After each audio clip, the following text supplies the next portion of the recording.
जी, अस्सलाम वालेकुम। उम्मीद है कि आप तमाम दोस्त खैरियत से होंगे और आज का दिन भी ट्रेडिंग के हवाले से अच्छा गुज़रा होगा। आज माशाल्लाह से मार्केट ने जो है वो बड़ी अच्छी रिकवरी दिखाई है, सिर्फ़ 33 पॉइंट्स मार्केट में से निकले हैं।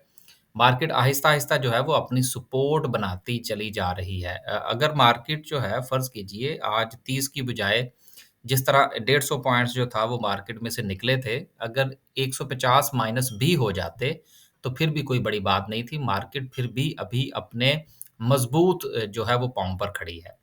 जिस तरह से मार्केट ने ढाई 3 हज़ार पॉइंट्स डाले थे और कुछ लोग तो ये कह रहे थे और हमारी अपनी भी ये राय थी कि शायद मार्केट जो है वो सपोर्ट जो है वो 44,000 पे जाके बनाएगी। लेकिन अभी तक जो मार्केट का रवैया नज़र आ रहा है, शायद मार्केट 45 के आगे-पीछे जो है वो सपोर्ट बनाती हुई नज़र आ रही है। लेकिन अभी ये कहना कबल-अज़-वक़्त होगा कि 45,000 की जो सपोर्ट है, ये मार्केट के लिए कितनी मज़बूत साबित होती है। हमारी नज़र में अभी भी 44,000 की सपोर्ट जो है, वो मज़बूत सपोर्ट है और यही वजह है कि 45,000 पर हमारा बाइंग करने का कोई ख़ास इरादा नहीं है क्योंकि हमारी नज़र में, हमारे एनालिसिस के मुताबिक मार्केट को जो सपोर्ट है, वो 44,000 के इर्द-गिर्द बनानी चाहिए। ये कैंडलस्टिक पर चलते हैं तो फिर इंशाल्लाह इसको डिस्कस करेंगे। देखते हैं सर्किट ब्रेकर की आज क्या पोज़ीशन रही, सिर्फ़ 33 पॉइंट्स मार्केट में से निकले हैं, लेकिन माशाल्लाह से चूँकि अपर कैप की सिचुएशन जो है वो बहुत अच्छी है और मार्केट में बहरहाल अभी भी जान जो है वो मौजूद है। गो के आरएसआई जो है वो भी डिस्कस करेंगे हम। लेकिन आरएसआई जो है वो 70 पे होने के बावजूद भी मार्केट में लोग मौजूद हैं जो माल बाय कर रहे हैं मुख्तलिफ शेयर्स का। आगे चलते हैं जी और देखते हैं ग्राफ़िकल व्यू की क्या सिचुएशन है, टॉप 10 सिम्बल्स की बात करते हैं, तो माशाल्लाह से बीओपी देखें 17-18% उसने आपको एक दिन में दे दिया था, तो अब आज तो प्रॉफ़िट टेकिंग बहरहाल उसमें बनती थी। उसके अलावा इवेंसियन है, देखिए जो हमारा टेक्नोलॉजी सेक्टर है, इसके हवाले से इस वक़्त हुकूमत जो है, वो लगातार सिर्फ़ इस चक्कर में है कि कोई ऐसी गिदड़-सिंगी इनके हाथ में आ जाए कि जिसकी वजह से ये जो हमारा आईटी का सेक्टर है उसको प्रमोट कर सकें। क्योंकि इस वक़्त हमारे पास ना तो पैसे हैं, डॉलर्स हैं इम्पोर्ट करने के लिए और ना कोई प्रोडक्ट है एक्सपोर्ट करने के लिए।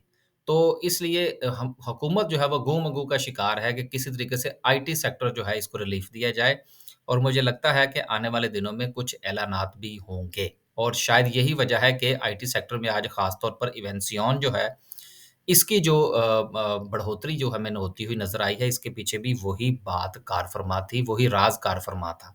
तो देखते हैं कि हुकूमत जो है वो अपनी बातों पर कितना अमल करती है। लेकिन मजबूरी है, आप यूँ कह लीजिए मरता क्या ना करता, तो इनको करना पड़ेगा कुछ ना कुछ, किसी न किसी सेक्टर को तो रिलीफ़ देंगे ना। रिफ़ाइनरीज़ के हवाले से नेगेटिव खबर आ गई।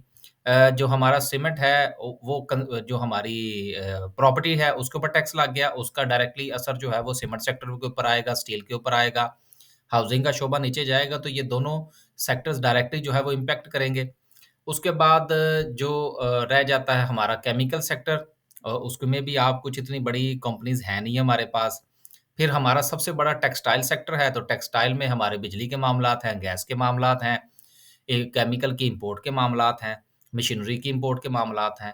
तो अगर हम इन तमाम चीज़ों का जायज़ा लें तो सिर्फ़ आईटी ही एक सेक्टर ऐसा रह जाता है कि जिसको सिर्फ़ और सिर्फ़ कोई इन्हें इंसेंटिव दे दिया जाए, उनकी जो है वो इंटरनेट ही सस्ता कर दिया जाए, तो मेरा ख़्याल है उसमें भी बहुत बड़ा बूम आ सकता है। तो शायद हुकूमत जो है वो किस तरह का कोई काम करने जा रही है। लेकिन अभी फ़िलहाल हमारा किसी भी जो सेक्टर की किसी भी कंपनी में बाइंग का कोई इरादा नहीं है। हम ये समझते हैं, हमारा ये एनालिसिस है कि मार्केट को अपने पाँव जो है वो 44,000 के करीब जाके जमाने चाहिए। लेकिन देखते हैं कैंडलस्टिक पर जाएँगे तो इसको दोबारा से डिस्कस करेंगे इंशाल्लाह। आगे चलते हैं जी और देखते हैं कि सेक्टर वाइज़ सिचुएशन जो है वो क्या रही।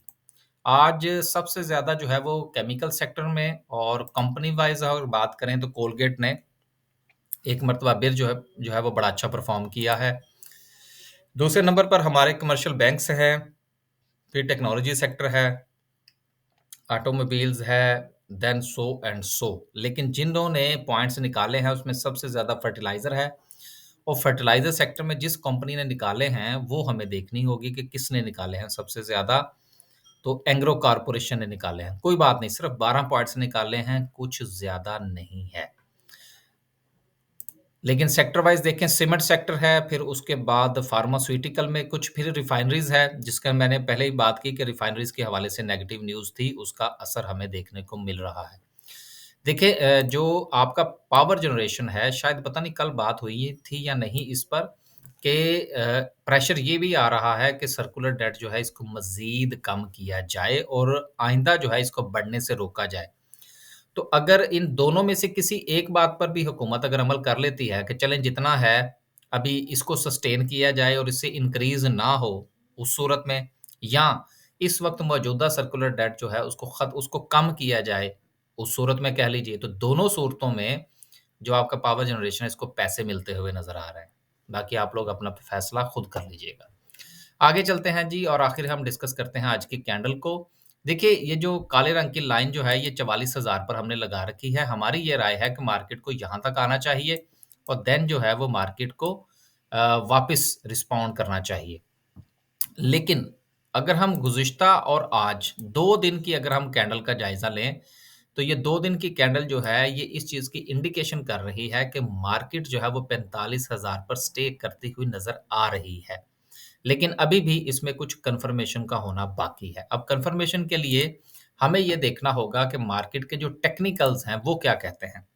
आरएसआई की बात करें तो इस वक़्त आरएसआई जो है वो 70 से ऊपर है। 70 के लगभग है, लेकिन 70 से ऊपर है। तो आरएसआई जो है वो अभी भी अपने आप को सस्टेन किए हुए है। लिहाज़ा मार्केट का 70 से ऊपर सस्टेन करना, बहरहाल ये बड़ी ही एक यूँ कह लीजिए कि अनहोनी-सी बात है कि मार्केट ने 70 के ऊपर आरएसआई जो है वो उसको सस्टेन किया हुआ है और उसके पीछे जो खबर है, वो आईटी सेक्टर के हवाले से है, जिस तरह से कि अभी हमने पहले बात की।